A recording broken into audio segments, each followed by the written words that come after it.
Hey guys, I have a quick question for you before we go ahead and start with today's class. I have been watching The Ring of Powers on Amazon Prime. Obviously, it is still in the process of coming out and releasing, but I would be happy to know if you guys would be interested in a discussion from me after all of the season is out on my thoughts, as well as kind of an in-depth discussion just about the series and how it goes and everything like that. So please let me know if you'd be interested in me talking about that series.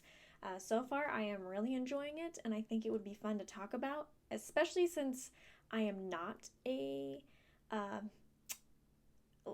master at knowing everything. I am not someone who's really dived really deeply into the Lord of the Rings lore. I haven't read most of the books. I read The Hobbit and I read the first book, and then I couldn't make it past that. But I do really love the original movies. I do really love the series so far, and I am looking things up and learning about it as I am watching.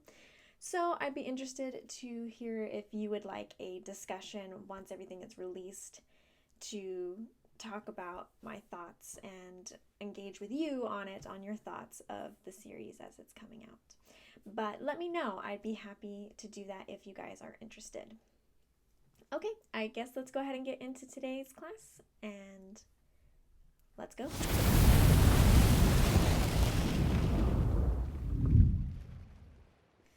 Welcome back, Fantasy Fiction Fanatics. It's great to see you again, and I hope you're doing well. Today's class is going to be another film discussion, and today's film is going to be The Never-Ending Story. So thank you again to the Discord for you again have suggested this movie and wanted it to be the next one to be discussed. I really appreciate you putting in your feedback and letting me know what movies I need to watch and talk about with you guys. Again, this is one that I have never watched before this discussion. I literally watched it just so I could have this discussion with you. So these are my basic overall thoughts on the film from watching it, as well as kind of discussing some of the elements and the characters and such with you. So hopefully you enjoyed this class. Be aware, obviously, that I have not read the books, or the book. I think it's based off of one book. I don't think it was a series, but I'm not 100% sure. I would have to look that up. But I do know there is a book called The Neverending Story that this film was based off of. And I did not read that novel at all, so I was going in with a blank slate on the storyline, the characters, what to expect. All of that was a blank slate. I would be interested, if you have read the book, to comment on any similarities, things that where it branched off, anything that you think would have been done better in the movie. If you have been able to do the comparison of reading and watching it, I'd be happy to hear about that and be interested in that. So if you've seen it and read it, please let me know your thoughts and your feelings, and let's just jump right into the discussion. So let's start with a recap just of the basic plotline of the movie. We start off with Bastien, who is going to school, and he runs into some bullies, and they chase him and throw him in a trash can, or a dumpster, really. And he tries to escape that dumpster only to be chased some more, and he ends up running into a bookstore. From there, the book owner, or a shop owner, ends up talking about one of the books that he's looking at, intrigues Bastien into enough that he wants to take it with him and runs out with the book. He makes it to school late. He notices that he has a math test. So instead, he skips out on school, goes up to the attic, and decides to read the book that he took. He ends up reading about this world of Fantasia that is being consumed by a nothing, and only a boy named Atreyu can save them and the Empress. Atreyu ends up traveling far and wide in search for a cure for the Empress, who can then save the world from the nothing. And so he ends up talking to Morla, the Ancient One, that tells him he has to go to the Southern Oracle, and the Southern Oracle will tell him how to save the Empress. So he travels to the Southern Oracle, and the Southern Oracle tells him that he must find a human earthling to rename the Empress. but he is unable to find out how to get that human child in order to bring him to the emperor, or the empress, sorry. So he's kind of stuck, and he ends up flying on his lucky dragon, or luck dragon, Falkor, but they get separated, and because of the nothingness that's taking over the world, he ends up falling from the dragon. They get separated, and he's walking around seeing the nothing consuming more and more. He meets Gulmork, I think is his name, who was trying to kill him throughout this story, and ends up battling him and defeating him. Only the nothingness is now taking over everything. So Falkor ends up finding him, swooping him up, and taking him to the Ivory Tower. The Ivory Tower, the Empress is the only one left, and he talks to her, feeling like he has failed, when she reveals to him that he has not failed and has brought that child with him. Bastien then realizes that he is the child that is supposed to rename the Empress, and he shouts out her new name.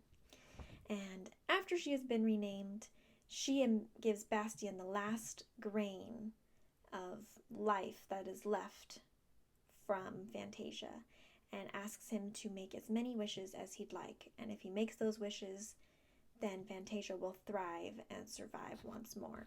So he makes some wishes, and we see Fantasia is back in place, and Bastien is riding Falkor around in this world and ends up chasing the bullies in his world on Falkor down until they run themselves into a dumpster. So that's the basic plot line of the movie. It's super fun, has a lot of adventure, and yeah, I'm super excited to talk to you about this one because I do think that there was a lot of interesting elements in this movie that I highly enjoyed. So first things first is let's talk about the quality, because as a movie it is really important for the visuals to be good as well as the story, because obviously it is a visual medium that we're getting this story. And it is an older movie, so sometimes older movies with, fantasy and things that are more otherworldly has a harder time coming off to as good, because we are now in an age where we have things that we can make very realistic with CGI and other things like that. So for this particular movie, I was actually very happy with the quality. I didn't feel like it seemed too old, where it was just like cheesy and weird to look at. Sometimes when it's old enough that it's just seems very outdated and it becomes a little bit harder to watch. But this one I felt like wasn't that way. I felt like the puppets that they used were really, really good. Obviously when like Falkor as the dragon is flying around, you can definitely tell it's, a green screen kind of thing, but it didn't bother me too much. I felt like overall the quality of the fantasy elements were really well done. The world they made was well done. So it definitely feels like an older movie, but it doesn't feel like the quality is bad or like unable to be watched or anything like that. I felt like it was actually pretty good for how old the movie was. No problem watching it or engaging with it. Plus, the acting was top-notch. I don't know those actors from anywhere else, so possibly you guys might know where else these actors and actresses were from. But for me, seeing them, I feel like they did very good acting jobs, especially as young kid actors. I think they did an excellent job making this story come to life, and the quality was super well done. So overall, especially for the age of the movie, it was an excellent job. Honestly, there's a lot of times that I find puppetry, as far as, doing the creatures or unknown elements of like a fantasy story or a sci-fi story, sometimes the puppets look better and more realistic than the CGI does.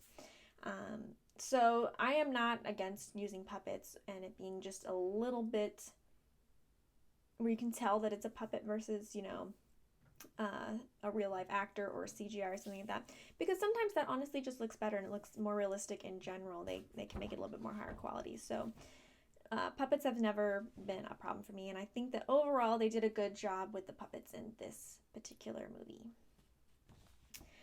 Next, let's go ahead and talk about the plot. So the plot was actually a pretty simple storyline, a pretty simple plot line. Simple, but strong. I'm not saying that it was like weak or anything like that. It was just a very straightforward, simple to follow plot line, which is really good, especially in a movie for a fantasy instead of a series.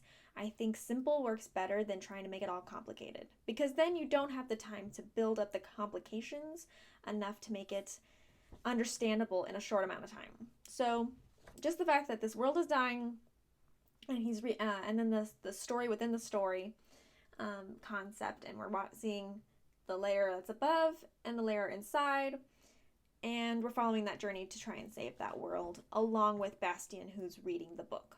So overall, really solid. Really enjoyed the plot. I like the concept that the reader, in this case Bastian, is interacting with the story. I really like that element about it, where he's kind of, pardon me guys, I don't know why I'm yawning all of a sudden. I am not bored. I am very engaged in this discussion, I promise. But I did go to sleep a little bit later last night, so maybe that's why.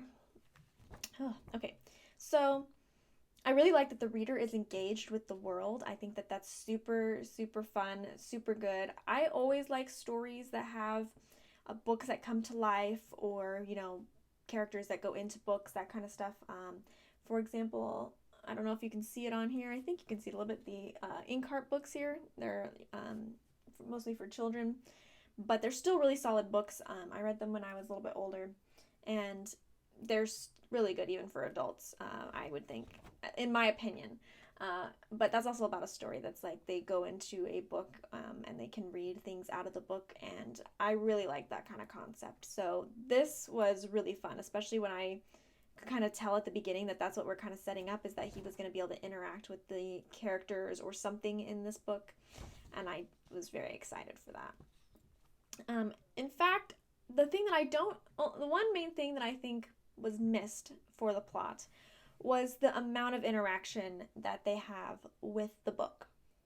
I think it would have been really fun if he had actually been able to like dive into the book and like be the hero. That's what I was thinking we were setting up when the shopkeeper was like, oh my gosh, this book is too dangerous. You aren't just a boy. You don't just stop reading it and go back to being a little boy anymore. I was really thinking that he was gonna like go into the book, or that the book was actually like gonna kind of come into the real life and he was gonna actually have to like fight creatures or something. So I do wish that those elements had been the case. I do wish that those elements had been the case in this particular story. I think that would have made it even more top-notch. I liked how when he like yelled out, they could hear it in the book, and I was thinking like, okay, here we come, we're gonna like, you know, get some more interaction, and that didn't totally happen, which was fine. I still enjoyed the story. It was not like an end-all be-all, but I think it would have made it even better for me personally if there had been just a little bit more of him actually interacting with the characters more. I do also like the concept of the fact that this book and this world that he's reading is filled with human hopes and desires and dreams. I think that was also a really nice concept for this story, was that the story was the embodiment of the dreamers that we have in our world, and that there is possibly more, like, you know, that our world is possibly a book that is being read by somebody else. So as the whole plot line, like looking at it like in general, it was fun, very easy to follow, and it was very well paced. So I think for the movie that it was versus like a book or a TV show, it had very good pacing and you could really follow along and you don't feel like it's going too fast or too slow. So especially for an hour and a half movie, that's a pretty short movie for nowadays. Like usually our movies now are like at least 2 hours. So for being a shorter movie compared to nowadays movies, and it being a fantasy where you have to like build a bunch of stuff for the world, for the characters. I think that this movie did a really good job on the pacing and on the development. Now let's move on to the world building and magic and all the fantasy elements that are in this movie. So we've got a pretty good amount of detail to Fantasia, despite it being just a hour and a half movie. We have quite a bit of detail and things to pick up on that make it very interesting and fantasy-esque for us fantasy lovers. We have a lot of different kind of beings. They aren't necessarily all named or like we don't really know exactly what they are, but we do see them and it does make it seem like, okay, this is a real fantasy world with all these different people, all these different creatures, all these different types of beings. So we've got like the stone guy, the one that's like eating all the stones, and we see him a couple times. I liked him. I thought he was very nice. It was sad when he got taken by the nothing. But he is cool. So we've got these kind of creatures and these kind of people. We've got the creature dude that had the bat that was lazy and didn't want to fly. I'm not sure what kind of creature he was supposed to be. Maybe it was some kind of like troll or goblin or something like that, but wasn't totally able to tell. But I thought that was a cool little creature there. We've got those multi-headed people that we see like gathered around at the ivory tower. We've got obviously human beings, sort of. I mean, they're not obviously human beings. Like Atreyu obviously isn't human because he talks about them getting a human halfling, or not halfling, human youngling, or a young child of the humans in order for them to save the world. So obviously he's not human because otherwise there would be no distinction.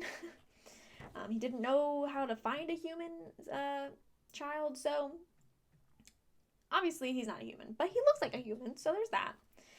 We've got that giant talking turtle, Morla. So there's beings that, and she's old, like super, super old. So obviously we have these ancient creatures that have been around for like forever. We've got little people that help him learn about the gates and stuff like that. Those two married couple that were like little tiny people. So we've got those kind of creatures. We've got the luck dragon. And we've got this other oracle, which is some kind of being inside the statues, those two statues. So I think they were sphinxes, if I remember correctly. So we've got all these different kind of beings and creatures there, which are really, really engaging to watch and to know. Even if we don't spend a lot of time on it, we don't have a lot of like up close and personal interactions with them, but we do see those elements, and that really adds a lot of depth to this world, that you know that these exist and you can see it, and you know, even if we briefly touch on it, we still get that background. I like how we don't have to classify what those beings or creatures are in order to make this story good. That's actually one thing I did really like, is like, I don't have to be like, oh, well, I don't think that this world is very interesting because this creature wasn't really defined, and I don't know what this one had to do with anything. It was just to show that this world has all these different people who are scared about the nothing that is destroying their land, and it engages us in like, oh my gosh, all these people, all these creatures are getting destroyed, and oh, look at how many different kinds there are. And you're really more engaged with the concept of the world than needing to know all the details of the world. I really like that the whole concept of this world is like, the end of the world is coming, and that world has this nothing that's just taking over, and that's how the world ends, instead of it, you know, being blown up or, you know, destroyed kind of like the human beings would, where it's like an apocalypse situation. It's more of it just being turned into dust and going away and never going to be there again. So I liked the concept of the nothing and it just taking everything, and like they describe in the beginning, the stone dude says, oh, well, if there was a hole instead of the lake, then that would still be something, but instead there's just nothing. It's like, it's just vanished. So I really like that concept in this world. I also really like the concept of the world being connected through the book, like to our world, and possibly that there's other worlds out there that are reading about Bastion and our world and how it's connected up the rungs, and each of them are a hero or a helper for the world that they're reading about. So I really like that concept as well. I think that was super interesting, super unique. So yeah, it's kind of like a world inside a world inside a world, and we're all connected between the different worlds, and I like that connection. And that you have to be a reader in order to find those connections. And then there's Gamork. Gamork I'm kind of like setting aside as like a separate thing just because he actually had a little bit more of a role in the story. It was small, but it was still a role in the fact that he was causing us to be anxious about whether he was going to kill Atreyu and like what the danger was going to be there. And then, he shows up later and we learn his story about him helping the Nothing and how he was supposed to kill Atreyu and, this background of the Gamork and the evil that he's trying to help with the Nothing. Like he's the evil antagonist kind of thing. So I really liked Gamork and the fact that, the Nothing kind of created a being that could then help and try and be that evil creature that was supporting the Nothing. I just feel like I'm not describing it very well, but hopefully you know what I mean, or I'm trying to get at, is that Nothing is kind of a living entity, and the fact that it could then create another living entity to try and stop the world from being saved. And then I like also that it's a magical place without there being a bunch of magic. Like nobody's casting spells, nobody's doing like crazy, changes to the world. But we can tell that it's a magical place, and it is made with the magic of the humans having hope and dreams into it, and the magic of the wishes that Bastion makes that brings it back to life. I really like the fact that despite there being really not that much magic, it just has this magical feel to it, this special feel of being something completely fantastical. I don't know, maybe that's just me, but that's how I felt about this world. So again, we have a lot of things that are presented in this one. We even have that swamp that's like depresses people into like being swallowed, or creatures too, like the horse unfortunately drowned because they just felt the sadness of the swamp, and then it just sank them into the swamp. So super interesting little pieces here and there that we are learning based on just interacting with this world. And I think that that's always really good fantasy, really good high quality storytelling, is when the world just builds itself as you interact with it. You don't have to have everything spelled out to get it and to care and to be interested. So really good work from the people creating this movie by just building the world in a way that you can just experience and still come out feeling like you know everything without it being expressly told to you. Okay, let's get to the characters. The movie does a good job as well with the characters, making you care about the characters without even spending a lot of time with them. Like with Bastion, I already felt for him the very beginning of the movie, with how he's just being treated and stuff like that. So we don't need a lot of time in order to become invested in these characters. Same with Atreyu, I felt like invested in a small amount of time. So I really like that, is that they obviously do a good job bringing you into the story and bringing you into these characters right off the bat. And you don't have to know everything about these characters to be interested in them. You just have to know enough. So let's first start with talking about Bastion. I really like the concept that we start with, that he is a troubled kid who has lost his mom, who his dad isn't very supportive, and who gets bullied and thrown into dumpsters.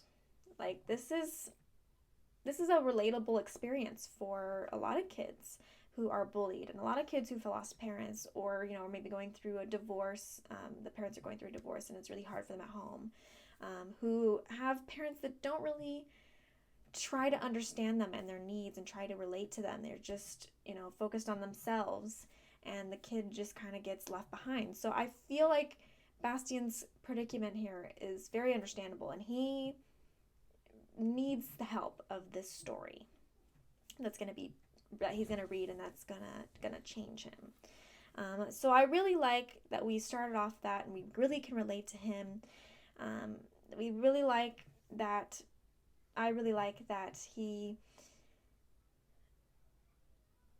isn't giving up on being a dreamer so easily. I like that he's a dreamer. He is a character that really wants to be a dreamer and is told he has to keep his feet on the ground, and that's stopping him from reaching his full potential. But then he can not easily, it wasn't totally easy for him, but he can decide at the end then to break free and become that dreamer and to change his life because he actually embraces who he is and what he wants. He has merely to find his confidence and to feel like he has permission to go with what he wants to go with.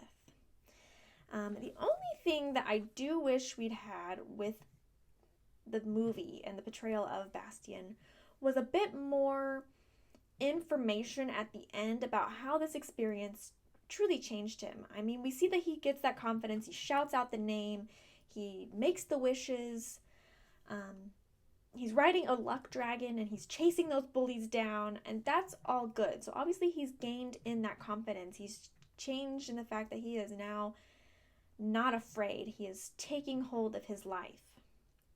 But we don't see him doing better in school. We don't see him truly moving to Fantasia. We don't see that his dad cared at all that he was missing for the whole night, so we don't know if that was a thing. We didn't see if, he becomes better and stronger in the life that he's living. So I just feel like I like a lot about the character, but I wish I had that ending with that full circle where we finally see, okay, this is where he starts off as, and this is really where his life has been changed forever. We see his life has been changed forever, but not how he progresses through his life. Is he still in our world? Obviously, he had the bullies chased down. So does that mean he's going to do well in math and work hard at school and bring his life around and be able to, stand up to his dad? Or does his dad even care that his son was missing all night? Is he going to still continue to skip out on school?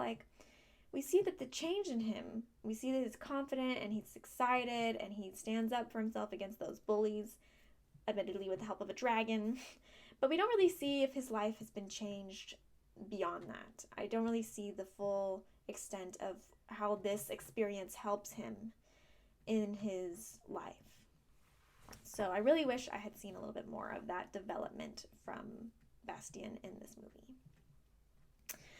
As far as Atreyu goes, because Atreyu is another one of our main characters here, we've got the main character of the outside story and the main character of the inside story. And I really like Atreyu as well.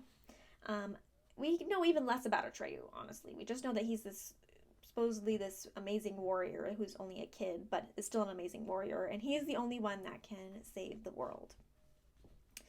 But he's still a child who is willing to take on the whole world and everything that entails, the journeying, the figuring out what to do, all the hard parts of doing a journey and saving the world. He's taking on that responsibility onto his shoulders, and he does it very quickly, honestly. He doesn't put up a fight. He doesn't ask for anybody extra to help him. He doesn't go, why me, even after all the hard parts. Like losing his horse and being separated from Falkor for a while. Even when he feels like he's failed, he blames himself and he's like, this is my fault. I'm the one that didn't fulfill what I needed to do. He is a very mature kid. He's a very mature hero. He excels at being able to, do his best and to make it no matter what, and to try until he cannot try anymore. So I really, really like him. He's very smart. He's very, very humble, very, very open-minded, really cares about the world. He cares about people. He takes on this massive responsibility and believes that he should be the one to bear it. And so even though he is we don't really get the whole background. We don't really know what makes him, this kind of person. We don't know what really the Plains people are. But I really like Atreyu, and I really liked following him, and I think he made a very good, strong character for Fantasia and for the role that they put him in. So I think Atreyu was a really good character. Really enjoyed him a lot. And the last character I want to talk about is Falkor, because Falkor is kind of in there, not the whole way, but he is in there quite a bit, and I really like his personality. So I feel like he has enough of a personality that he deserves to be discussed. So he is a luck dragon, which I think is so fun to have a luck dragon in this world. Him and Atreyu become friends, as well as I feel like him and Bastian end up being friends in the end. So I really like the friendship that he develops with both the characters, even though with Bastian it's like very short. But you can just see that him and Bastian would get along, just like him and Atreyu do. And I really like how, compared to everything else going on, with the world dying, Atreyu trying his hardest, with, the world basically disintegrating in front of his eyes. Falkor is very calm.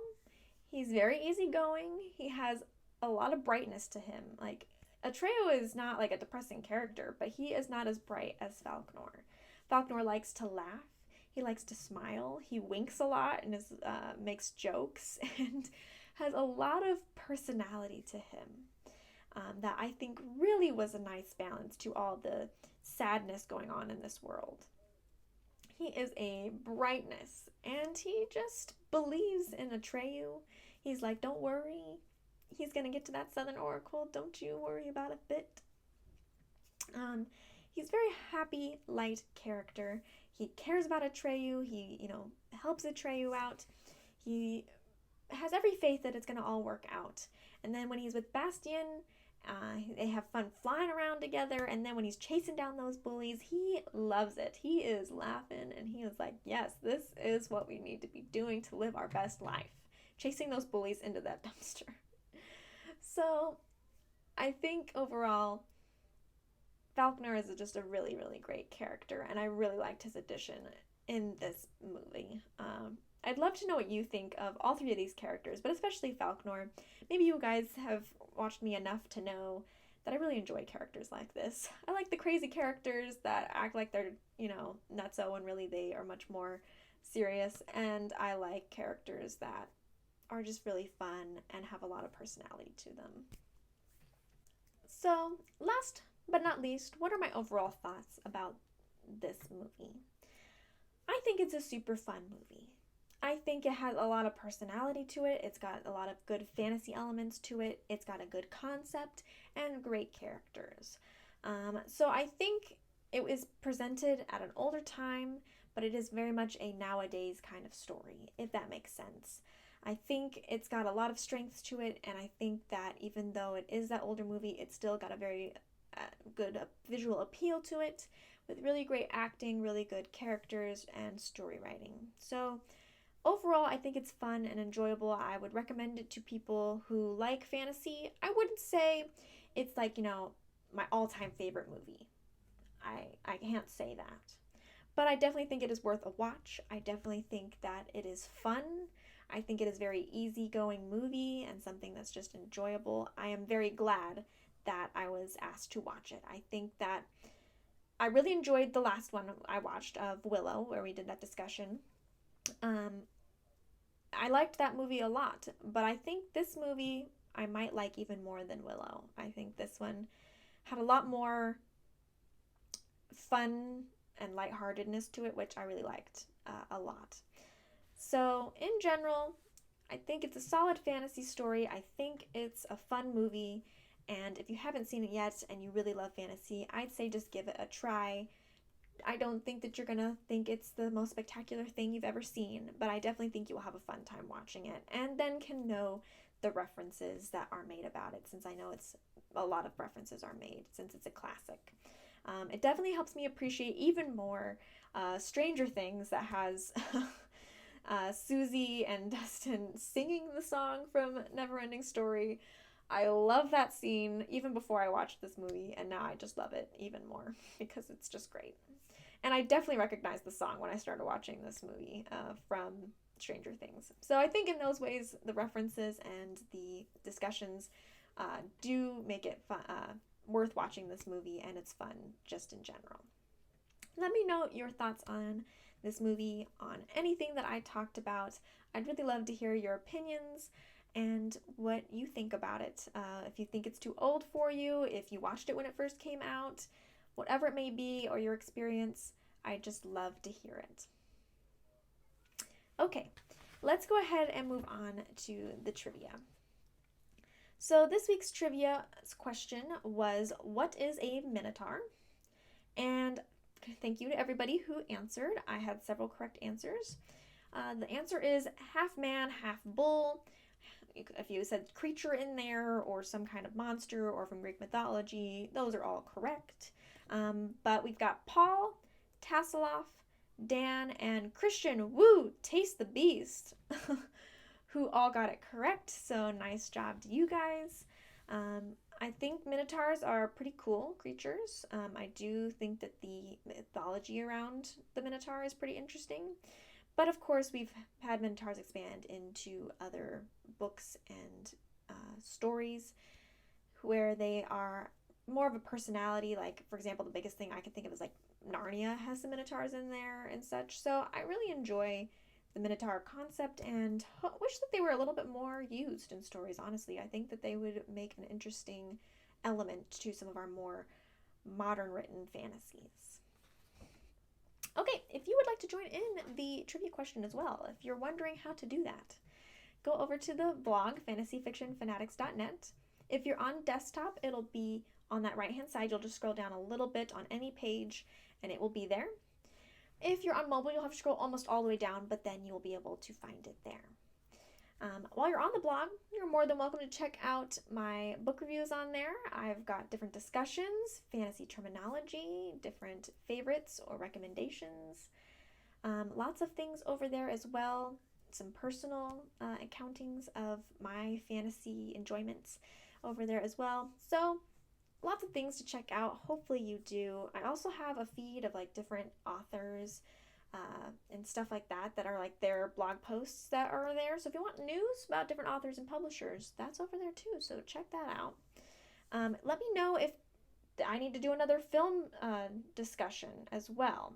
Sorry, this kind of was like a jump from talking about the blog, but I just thought I really need to tell you guys to recommend another movie for me to watch. I haven't really watched many of the old movies, original classics, so recommend what you'd like me to discuss and possibly watch, and I would be happy to do that. If down below is not the best place for you to comment or to let me know about what movie I do need to watch, then you are more than welcome to check out my social medias. I now have 3 social medias. I've got Facebook, which is /fantasyfiction1. I've got Twitter, which is @fantasyfiction1. And I've now got Instagram, which is @fantasyfiction1. So you're more than welcome to contact me on any of those. You're more than welcome to follow me and get updates and different behind-the-scenes things. I'll let you know if I'm missing a week. Posts that show you previous things that you might have forgotten about that maybe you want to check out. All kinds of updates, all kinds of stuff on there. So please check them out and get a hold of me however it is best for you. Though, I do highly recommend the Discord. The Discord's a great place to go if you're interested in, direct messaging me, because that you can do there. Getting updates, because you can do that there as well.